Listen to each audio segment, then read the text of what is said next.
in the Philippines. Before martial law, it was an Asian version of the United States system. The Philippines press enjoyed all the freedoms, but they failed the Filipino people. The late Lee Kuan Yew was once a strong advocate for the Philippines, recognizing it as one of the most developed nations in the 1950s and 60s. In his memoirs, he famously stated, "There was no reason why the Philippines should not have been one of the more successful ASEAN countries."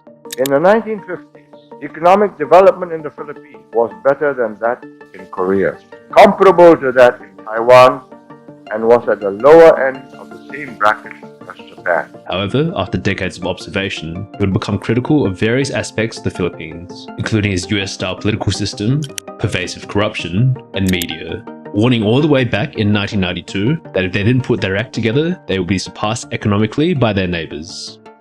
Every Filipino knows that all the other ASEAN countries have overtaken or are about to overtake the Philippines. If the next 6 years are wasted, the Philippines will lag behind even Vietnam. As Vietnam surpasses the Philippines in GDP per capita for the first time since the 1990s, let's first examine Singapore's initial relationship with the Philippines and Lee's insights on the country, its leaders, and its culture. If I were a Filipino to cheer myself, I would count my blessings and start in a positive frame of mind. The Philippines is immensely better off than Afghanistan, or Lebanon, or Sri Lanka. All these three have been torn apart by strife and war. Now, unlike these countries, the Philippines can pull itself together and get on with the job. And it has a good chance of success because it is part of a region which is set for high growth. Lee's first official visit to the Philippines took place in 1974, where he was warmly welcomed by then-President Ferdinand Marcos. Initial relations were friendly, with Lee invited to stay at the lavishly furnished Malacanang Palace, where they would play golf and talk about the future of ASEAN. 2 years later, in 1976, the two countries further solidified their partnership by agreeing to a 10% reduction in tariffs as part of a broader trade initiative, laying the groundwork for enhanced economic collaboration and a more integrated Southeast Asia. However, following the assassination of opposition leader Benigno Aquino in 1983, Marcos's administration faced immense political and financial pressure, grappling with over $25 billion in debt after foreign banks halted loans to the Philippines. Unable to meet interest repayments, Marcos's administration would ask Singapore for a loan of $300 to $500 million, to which Lee would bluntly reply, "We will never see that money back." Nevertheless, Singaporean banks would lend the Philippine government $8 billion, fully aware that repayment could take decades. In one of their last meetings, Lee would urge Marcos to hand over power to someone more capable of stabilizing the country. And to his surprise, Marcos agreed and referred to Lee as a true friend. But Marcos only let go of power a few years later after growing public discontent surrounding his autocratic rule and allegations of embezzling around $10 billion from public funds. The People Power Revolution ultimately forced him and his close associates to flee to the United States in 1986. The democratic system malfunctioned. Fortunately, a miraculous demonstration of people's power in February 1986 saved the country from impending disaster. However, Lee observed that many of Marcos's family and close associates would gradually return to the Philippines over the years. In his memoirs, he criticized Filipino society for welcoming them back, describing it as a soft, forgiving culture.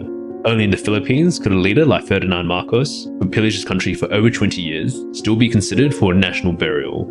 Insignificant amounts of loot have been recovered, yet his wife and children were allowed to return and engage in politics. Have you ever engaged in any corrupt practices?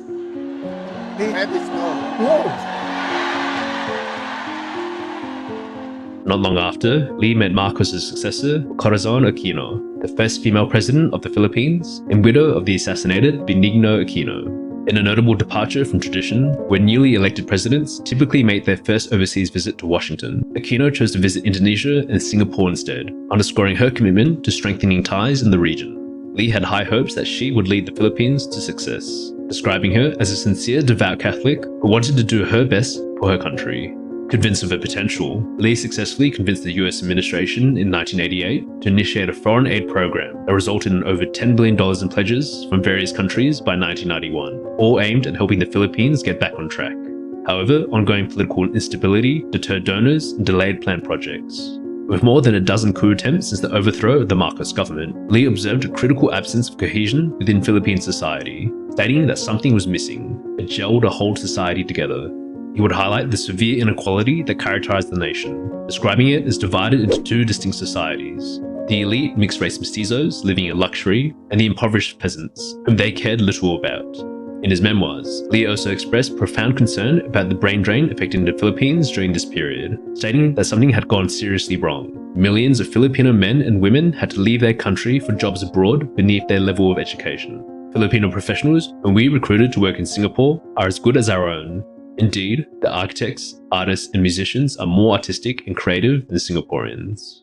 In Singapore, there are over 1,500 Filipinos, professionals, engineers, accountants, architects, managers, more than those from all other ASEAN countries. They hold their jobs on their merit. You will find that Filipinos can perform as well as Singaporeans or Thais or Malaysians or Indonesians. After Aquino stepped down, Lee would meet Fidel Ramos in 1992, whom he described as more pragmatic and instrumental in establishing greater stability in the country than his predecessor. In the same year, Lee would reluctantly accept an invitation to speak at the Philippine Business Conference, mindful of not wanting to offend his hosts. But Filipino businessmen and public figures were eager to hear his candid insights, hoping to gain valuable perspectives on their country. When I received your invitation to speak, I hesitated. You must have known my attitudes from reports over the years. During his speech, Lee outlined the numerous challenges facing the Philippines and some solutions for getting its economy back on track. One challenge Lee identified was with the Philippines' adoption of the US political system. One problem which you have is that the Philippines has an American-style constitution, one of the most difficult to operate in the world. The Americans wrote this constitution in 1787 in Philadelphia. They wanted a weak executive president, having suffered at the hands of King George III of England. They wanted the opposite of a strong monarch. But you are a developing country, and developing countries faced with disorder and underdevelopment needs strong, honest executive government. The system worked in America because of a superabundance of resources and riches in a vast, underpopulated continent. I do not believe that Korea, Taiwan, Hong Kong, or Singapore could have succeeded if they had to work under such a constitution, where political gridlock on every major issue is the way of government. And you will notice for some 28 years now, the United States system has not functioned well in the United States. Another problem is the Philippines' adoption of US-style free speech and press, stating that it has led to much confusion and contention among the people. The Philippines press enjoyed all the freedoms, but they failed the Filipino people. A wildly partisan press helped Filipino politicians to flood the marketplace of ideas with junk and confuse and befuddle the people so that they could not see what their vital interests were in a developing country. However, Lee would outline a series of tasks that the Philippine government could address more effectively, starting with tackling crime and corruption. There must be a cleanup of racketeers in the police, whether for kidnappings or other crimes. The kidnapping of a Japanese executive in the Philippines, which took 6 months to settle, was enough to abort most Japanese investment plans. Kidnappings of local Chinese have increased. 3 victims, 2 university students and 1 businessman have been killed. Other crimes, especially corruption, must be suppressed and punished. It can never be eliminated, not even in Singapore. It is possible to weed out corruption, provided top political leaders set the examples and the pace. An efficient and a strong anti-corruption unit under the President, with powers to investigate any person, however high up, and to carry it to a successful prosecution, will work wonders. Next, Lee emphasized that the government should dismantle the policies that protect inefficient oligarchs who dominate the economy. The second task is to free the economy from controls and monopolies. The nationalist industrialization rhetoric has benefited only a group of inefficient oligarchs, including some heading US-owned firms. The tariff barriers had been a major element of an intricate web of regulations that have shackled the Philippines, shackled its entrepreneurs, and only nurtured the favored few, cartels and monopolies, from banking to telecommunications to shipping.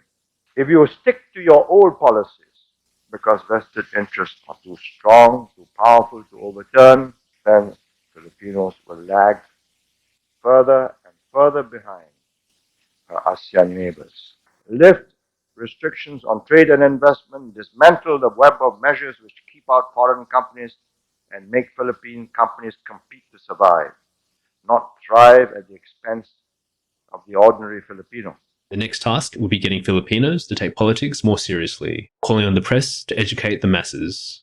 If the Ramos administration can make ordinary Filipinos understand that politics is not simply elections with singing and fiestas and giveaways, but that it is about their lives, their jobs, their wages, their homes, schools for their children, hospitals, then the situation can change dramatically. The Philippines has a lively and an ambitious press. I think they should undertake this vital job of educating the Filipino voter of the link between political policies, macroeconomic reforms, low inflation, confidence, law and order with his welfare. And if they take that as their national duty, it can be done. And finally, Lee emphasized that the Philippines must address its infrastructure challenges, particularly noting that frequent electrical blackouts significantly deter foreign investment. Third, build up your infrastructure like power stations, roads, communications, either in partnership with or completely through the private sector. There's huge losses suffered by industrial and commercial establishments due to the electricity shortages and scheduled power blackouts, averaging 7 hours a day, with foreign investors closely monitoring the country for a stable political transition. The infrastructure problem is publicity it can ill afford. Lee concluded that the Philippines can overcome all these challenges. There is no reason why they can't succeed. I hope I have provoked you into setting your priorities for getting your act together so that you can achieve your potential. If you maximize the next 6 years of the Ramos administration, then you will get yourselves back into the mainstream of growth and development and be in the same league as Thailand, Malaysia, Indonesia. The OECD calls them now the new dynamic economies of Asia. You can be and should be one of them. Thank you. More than 30 years after Lee's speech, the Philippines has made significant strides across various sectors. However, issues that Lee pointed out, such as kidnappings, corruption, and frequent blackouts, remain prevalent in 2024. Lee himself rarely referenced the Philippines in his later writings or speeches. And while relations between the Philippines and Singapore have generally been strong, the treatment of overseas Filipino workers have occasionally sparked contention. A significant flashpoint occurred in 1995 with the execution of Flor Contemplacion, a Filipino domestic worker convicted of murdering another maid and a 3-year-old boy in Singapore. This incident provoked widespread outrage and protests in the Philippines, even prompting future Philippine President Rodrigo Duterte to call for a boycott of Singaporean goods and even urged Filipinos to burn the Singaporean flag in response. Additionally, in 2003, during the economic fallout from the SARS crisis, Lee would find himself defending Filipino workers amid rising discontent among Singaporeans regarding foreign labor. And the boys are asking, why are the Filipinos still here when we are losing our jobs? If we say tomorrow all foreign workers leave, I think Singapore will be worse off. So I'm sorry if I cannot give you a simple answer, yes, let's sack the Filipinos. Can't be done. Fast forward to today, the Philippines and Singapore celebrate a robust partnership, marking 55 years of diplomatic relations. This enduring relationship encompasses cooperation across various sectors, including economics, technology, education, and defense.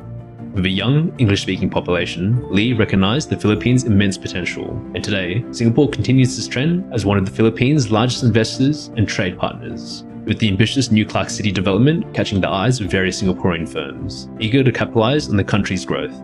In his memoirs, Lee concluded that if the Filipino people could hold their leaders accountable, there'd be no limit to what they could achieve.